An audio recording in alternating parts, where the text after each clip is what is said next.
Статистикаға сүйенсек, Қазақстанда Евро 4, Евро 5 стандарттарына сәйкес бензин өндіру үшін жылына шамамен 80 мың тонна арнайы қоспа қажет. Ол метил трет бутил эфирі деп аталады.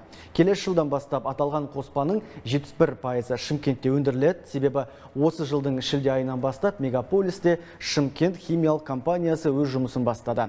Бәйтерек холдингінің еншілесі саналатын Қазақстанның даму банкі қаржыландырған кәсіпорын бұл күнде 8400 тоннадан астам өнім өндіріп үлгерген. Шымкент арнайы экономикалық аймақта орналасқан кәсіпорын негізгі шикізатты Шымкент мұнай өңдеу зауытынан алады. Өндірілген өнімді де сонда өткізеді. Құрылысы 2019 жылы басталған зауыт жылына 57 мың тонна бензин сапасын арттыратын қоспа өндіреді. 57 мың тонна бұл жоспарлық мүмкіндігі.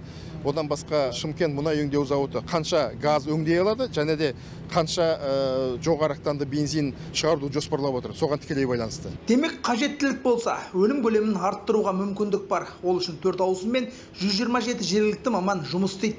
Ал кәсіпорынның жалпы құны 14 миллиард теңге. Оның 9 миллиарды Бәйтерек холдингінің еншілес компаниясы Қазақстанның даму банкі тарапынан төмен пайызбен қаржыландырылған. Проект он уникальный в целом. Бұл кәсіпорын өте тиімді жоба болды деп есептеймін. Экономикалық және экологиялық тұрғыдан да. Өйткені зауыт өндірген өнім бензин өндірісінде өте қажет. Ал экологиялық жағынан келсек, мұндағы өнім өндіру барысы барлық талаптарға сәйкес келеді.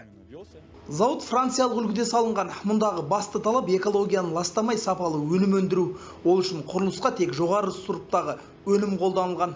Мұндағы мамандардың айтуынша кәсіпорынды салу кезінде қауіпсіздік ережелері де ескерілген. Данный завод, он в любом случае является пожаро-взрывоопасным. Барлық кәсіпорын үшін өрт ең басты қауіп. Сондықтан мұнда ол мәселеге қатты көңіл бөлінген. Ол үшін арнайы қоймалар қарастырылды. Одан бөлек мұнда шикізат тасымалдайтын құбырларда қандай да бір ақау шықса, шикізат жерге төгілмейді. Барлығы қайта өңдеуге жіберіледі. Тіпті зауыттан шыққан судың өзі тексеруден өтеді. Кәсіпорын алдағы уақытта қосымша өнім өндіруді көздейді. Ол кезде жұмысшылар саны да артпақ. Айтып өту керек, зауыт еліміздің индустриялық инновациялық даму жөніндегі мемлекеттік бағдарламасына енген.